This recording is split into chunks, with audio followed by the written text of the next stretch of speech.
Hello mga ka-travel, uban ni mi kay manglaag na pud mi. Hello mga ka-travel, mga mi karon sa Simala, Cebu. Ay.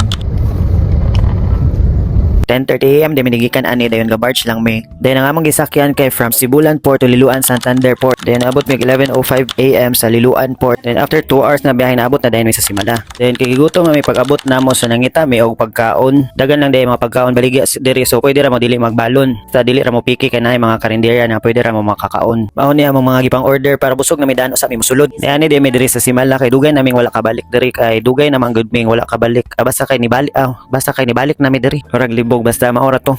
Kamoray sabot.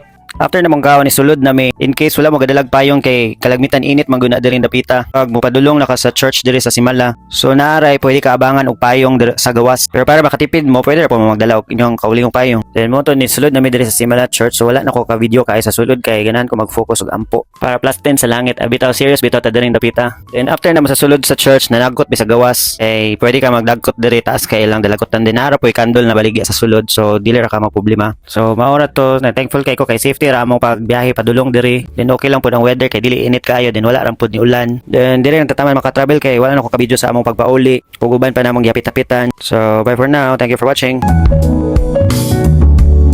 Like and follow for more.